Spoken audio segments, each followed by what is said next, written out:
एक गांव में एक बेहद ही गरीब परिवार रहता था। उन लोगों का गुजारा बड़ी ही मुश्किल से होता था। उनके परिवार में एक बूढ़ी माँ, उसका बड़ा बेटा मोहन, उसकी पत्नी माया और उनकी छोटी बेटी जिसका नाम अलका था। अलका शादी के लायक हो चुकी थी। मोहन और माया के एक बेटा था जिसका नाम भोलू था। वे सभी लोग आपस में बड़े ही प्यार से रहते थे, चाहे कितनी भी परेशानी आ जाए। सब लोग मिलकर उसका सामना करते थे। मोहन ने किसी कारणवश साहूकार से कर्जा ले रखा था, जिसकी उसे बेहद चिंता सताती रहती थी कि वो कर्जा चुकेगा कैसे। एक दिन की बात है, घर में सभी लोग खाना खा रहे थे। तभी साहूकार के कुछ आदमी उनके घर आते हैं और मोहन से कहते हैं, मोहन, अगर तुमने कर्जा नहीं दिया तो हम तुम्हारा घर ले लेंगे, इसलिए जल्दी से जल्दी तुम्हें कर्जा देना पड़ेगा। मैं जल्दी ही कर्जा देने की कोशिश करूंगा। कोशिश नहीं, जल्दी ही देना पड़ेगा। ठीक है। और ये कहकर साहूकार के आदमी चले जाते हैं। मोहन की माँ मोहन से कहती है, मोहन बेटा, तू इतनी जल्दी साहूकार का कर्जा कैसे देगा? माँ, तुम चिंता मत करो, मैं और मेहनत करूंगा और ज्यादा पैसा कमाऊंगा और साहूकार का कर्जा भी जल्दी चुका दूंगा। तभी मोहन की पत्नी माया भी कहती है, माँ तुम चिंता मत करो, हम सब है ना कोई रास्ता जरूर निकालेंगे। पर मोहन, और तुम अकेले सब कैसे करोगे? अलका की शादी भी करनी है, भोलू की पढ़ाई और ऊपर से मेरी दवाई गोली का खर्चा। अरे माँ, तू चिंता क्यों करती है? मैं हूँ ना, सब ठीक कर दूंगा। तभी अलका माँ से कहती है, माँ तुम मेरी शादी की चिंता मत करो, मुझे अभी शादी नहीं करनी। मैं तो अपनी बहना की शादी ऐसे करूंगा कि सब देखते रह जाएंगे। अपने भाई की बात सुनकर अलका रोने लगती है और वहाँ से चली जाती है। और शाम को अलका का ससुर लाला राम आता है और वो मोहन और उसकी पत्नी माया और उसकी माँ से कहता है, देखिए समधन जी, हम अपने बेटे की शादी अगले हफ्ते ही करना चाहते हैं, क्योंकि फिर हमारा बेटा वापस मुंबई नौकरी के लिए चला जाएगा। इसलिए हम चाहते हैं कि अगले हफ्ते ही अलका और हमारे बेटे रजत की शादी हो जाए। लेकिन समधी जी, ये सब हम इतनी जल्दी कैसे करेंगे? पर आपने तो कहा था कि शादी 6 महीने बाद करेंगे, फिर एकदम इतनी जल्दी कैसे? हम इतनी जल्दी शादी का इंतजाम कैसे करेंगे? आप हमारी परेशानी समझने की कोशिश कीजिए। अगर तुम अपनी बहन की शादी अगले हफ्ते करना चाहते हो तो बताओ, नहीं तो फिर तुम अपनी बहन की शादी कहीं और करना। हमें माफ करो। ठीक है, मैं शादी की तैयारी करता हूँ। तभी अलका का ससुर कहता है, हाँ, एक बात और, शादी में हमें मोटरसाइकिल चाहिए और 50,000 रुपए नकद। देखिए लाला जी, आप हमारी परेशानी समझने की कोशिश कीजिए। हमारी हालत तो पहले से ही खराब है, हम ये सब कहाँ से देंगे?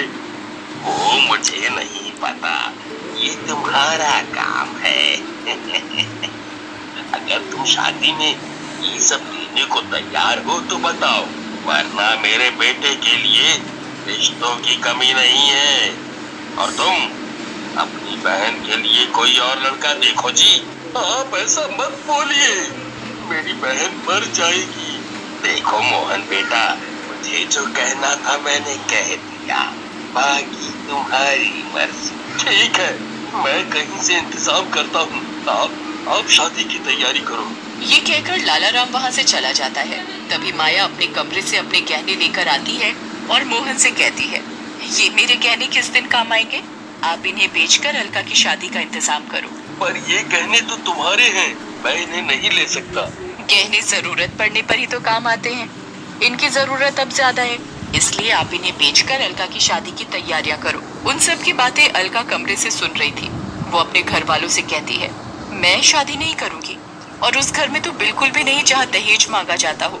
भैया, आप कल जाकर ही उन लोगों को मना कर देना कि हमें ये शादी नहीं करनी।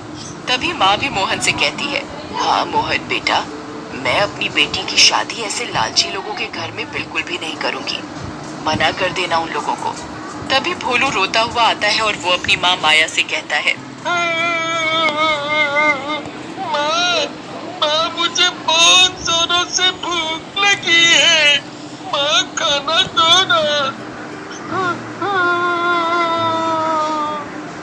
राजा बेटा को भूख लगी है। माँ अभी मेरे राजा बेटा को खाना खिलाएगी। फिर माया भोलू को और घर के सभी लोगों को खाना देती है। खाना खाकर सब लोग सो जाते हैं, लेकिन अलका को नींद नहीं आती। वो सोचती रहती है, मेरे भाई के ऊपर पहले ही इतनी जिम्मेदारी है, ऊपर से ये और मेरी शादी की परेशानी। मैं अपने भाई और अपने घर वालों को परेशान नहीं कर सकती। फिर अलका रात को घर से चुपचाप निकल जाती है और वो एक नदी में जाकर कूद जाती है और उसकी मौत हो जाती है। फिर वो एक चुड़ैल बन जाती है। और अगले दिन नदी के किनारे कुछ लोग जा रहे थे तो वो देखते हैं कि अलका की लाश नदी किनारे पड़ी हुई है। तभी एक आदमी लाश देखकर कहता है, अरे ये लाश तो मोहन की बहन अलका की है। हाँ यार, ये तो मोहन की बहन अलका है। चलो लाश को लेकर मोहन के पास ले चलते हैं। और वो सब आदमी अलका की लाश लेकर उसके घर चले जाते हैं और उसके घर पहुंचकर वो अलका की लाश उसके परिवार वालों को दे देते हैं। और फिर अलका की लाश देखकर मोहन और उसकी माँ कहते हैं, हाय रे मेरी बेटी, ये तुझे क्या हुआ? तू हमें छोड़कर क्यों चली गई? मेरी बच्ची, आजा मेरी बच्ची।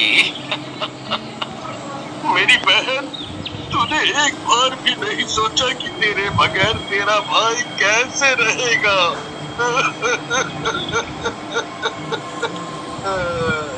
मोहन और माँ का रो रो कर बुरा हाल था। माँ अलका की मौत का सदमा बर्दाश्त नहीं कर पाई और फिर उनकी भी मौत हो जाती है। मोहन अपनी माँ और बहन की लाश को देखकर फूट फूट कर बहुत रोता है। माँ, अब तुम भी मुझे छोड़कर चली गई। हमारा क्या होगा तुम्हारे बिना? अलका अपने परिवार वालों के पास खड़ी उनकी बातें सुन रही होती है और वो कहती है, मैं उन लोगों का जीना हराम कर दूंगी जिसकी वजह से उसकी माँ की मौत हो गई और मैंने अपनी जान दे दी। मोहन अपनी माँ और बहन का अंतिम संस्कार करके अपने घर लौट आता है। उधर चुड़ैल शमशान घाट में अपनी माँ की राख के पास बैठी हुई रो रही होती है। रात भी काफी हो चुकी थी और फिर वो अपने लाला राम के घर आती है। उसका ससुर गहरी नींद में सोया हुआ था तो वो उसको जोर से काट लेती है। तभी ससुर की नींद खुल जाती है और वो चिल्लाता है, बचाओ बचाओ। वो देखता है कि उसके सामने चुड़ैल खड़ी है। लाला राम कहता है, तू कौन है और क्या चाहती है? इतनी जल्दी भूल गया कि मैं कौन हूँ? याद कर। तभी चुड़ैल अलका के रूप में आती है और उसे सब बताती है कि उसकी माँ और उसकी मौत का जिम्मेदार तू है। मुझे छोड़ दो, मैंने तुम्हें नहीं मारा, तुम तो खुद ही मरी हो। पर मेरी मौत की वजह तो तू ही है। ये सुन लाला राम भागने लगता है और वो भागते भागते शमशान घाट में पहुंच जाता है तो उसे वहाँ बैठा एक तांत्रिक मिलता है। वो उस तांत्रिक से कहता है, बाबा, बाबा मुझे बचा लो, मुझे चुड़ैल मार डालेगी बाबा। क्या हुआ? कौन चुड़ैल? ये तो तूने बहुत ही गलत किया। तेरे इस लालच की वजह से 2 लोगों की जान चली गई। तभी चुड़ैल भी वहाँ आ जाती है और लाला राम का गला दबाकर मारने लगती है। तभी तांत्रिक चुड़ैल से कहता है, ओ चुड़ैल, छोड़ दे इसे।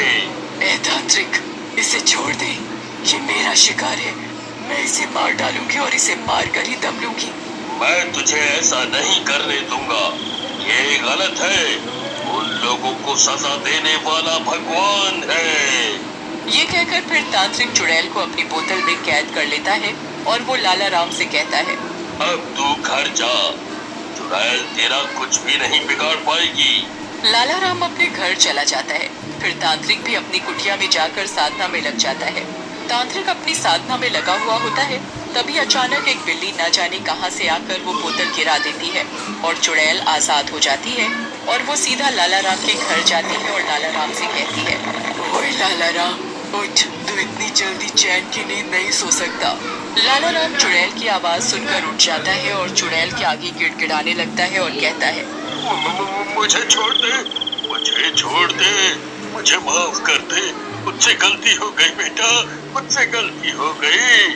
तुझसे तो गलती हो गई, पर मेरी माँ का क्या दोष था जो तेरी वजह से इस दुनिया से चली गई? माफ कर दे बेटा, मुझे छोड़ दे बेटा, बेटा मुझे छोड़ दे, मुझे छोड़ दे। तभी चुड़ैल लाला राम का गला दबाने लगती है तो तांत्रिक आ जाता है और वो चुड़ैल से कहता है, छोड़ दे चुड़ैल, इसकी सजा इसे भगवान देगा। फिर इसकी वजह से मेरी और मेरी माँ की जान क्यों गई? ये हमारा हत्यारा है। मैं अपना बदला लिए बगैर नहीं जाऊंगी जब तक कि मेरा बदला पूरा नहीं होता। मेरा बदला इसे मार कर ही पूरा होगा, तभी मेरी आत्मा को शांति मिलेगी। फिर चुड़ैल लाला राम को उठाकर फेंक देती है। लाला राम का सर फट जाता है, उसके सिर से बहुत खून बहने लगता है और वो जोर जोर से रोने लगता है और तांत्रिक से कहता है, मुझे बचा लो, मुझे बचा लो इस चुड़ैल से, मैं मरना नहीं चाहता। और फिर तांत्रिक अपनी मंत्र शक्ति से चुड़ैल को कैद करने की कोशिश करता है, पर चुड़ैल इतनी शक्तिशाली थी कि तांत्रिक चुड़ैल की शक्ति के आगे कमजोर पड़ गया। तभी चुड़ैल तांत्रिक से कहती है, ए तांत्रिक, मेरी तुझसे कोई दुश्मनी नहीं है, तू मेरे रास्ते से हट जा, नहीं तो तू बेमौत मारा जाएगा।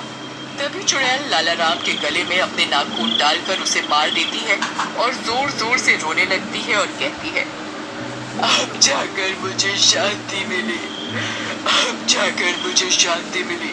तांत्रिक चुड़ैल से कहता है, अब तो तुम्हारा बदला पूरा हो गया। चुड़ैल कहती है, हाँ, अब जाकर मेरा बदला पूरा हुआ। फिर चुड़ैल वहाँ से गायब हो जाती है।